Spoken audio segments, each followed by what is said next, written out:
নমস্কার, কেমন আছো সবাই? নতুন একটা পর্বে তোমাদেরকে স্বাগত জানাই। আজ আমি তৈরি করে নিয়েছি অনুষ্ঠান বাড়ির মতো শুক্তো। এই অনুষ্ঠান বাড়ির মতো শুক্তো তৈরি করার জন্য ঘরেতে যে সমস্ত সবজি থাকবে সেই সমস্ত সবজি দিয়েই কিন্তু করে নেওয়া যাবে। আমার ঘরেতে যে সমস্ত সবজি ছিল সেই সবজিগুলো দিয়েই আমি অনুষ্ঠান বাড়ির মতো শুক্তো তৈরি করার চেষ্টা করেছি। এবারে ভালো করে সবজিগুলোকে ছোটো টুকরো করে কেটে নিয়েছি। নিয়ে একে একে আমি সর্ষের তেলে দেখো লাল লাল করে ভেজে তুলে নিচ্ছি। বেগুনগুলো আমি ভেজে তুলে নিলাম। এবার আমি সজনে ডাঁটা দেবো। সজনে ডাঁটাটাকে ভালো করে ভেজে তুলে নিচ্ছি। এবারে আমি এখানে দেব উচ্ছেটাকে ভালো করে ভেজে তুলে নিলাম। এবার সর্বশেষে আমি বড়িগুলো ভেজে নেব। এটা হচ্ছে কেনা বড়ি, চাইলে তোমরা ঘরে তৈরি করা বড়িও কিন্তু দিতে পারো।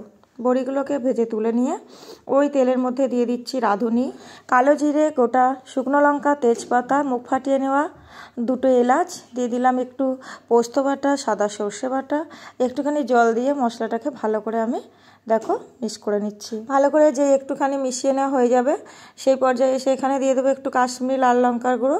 অপশনাল, চাইলে তোমরা নাও দিতে পারো, একটুখানি যাতে কালারটা হয় তার জন্য আমি ব্যবহার করলাম। এবারে সমস্ত ভাজা সবজিগুলোকে এই মশলার মধ্যে দিয়ে দিলাম। ভালো করে খুন্তি দিয়ে মিশিয়ে নেব। যেই মেশানো হয়ে যাবে তারপরে এখানে দিয়ে দিচ্ছি পরিমাণ মতো নুন, আবারও একটু মিশিয়ে নিচ্ছি।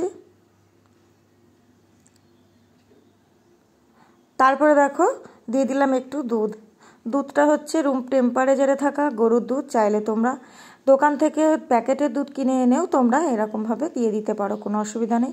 এখানে হলুদ আমি ব্যবহার করছি না, যেহেতু শুক্তোতে হলুদ চলে না, তার জন্য আমি হলুদ দিইনি। এবারে দুধটা দিয়ে মিশিয়ে নিয়ে দেখো ভাজা বড়িগুলোকে দিয়ে দিয়েছি। এবারে একটা ঢাকনা দিয়ে ঢাকা চাপা দিয়ে দেবো। তার আগে চেরা কাঁচা লঙ্কা দিয়ে দিলাম। এইটাও কিন্তু অপশনাল, শুক্তোতে লঙ্কাও যায় না, চাইলে তোমরা দিতে পারো।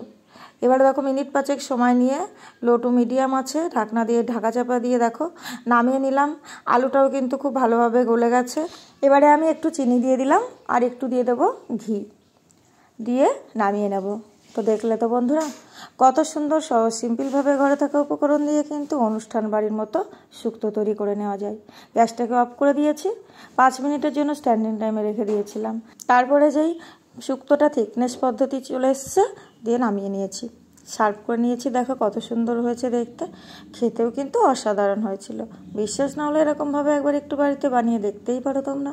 গরম গরম ভাতের সাথে পরিবেশন করবে শুক্তো। কেমন লাগলো আজকে রান্নাটা জানাতে কিন্তু একদম ভুলো না। তো চলো বন্ধুরা, টাটা, ভালো থেকো তোমরা সবাই।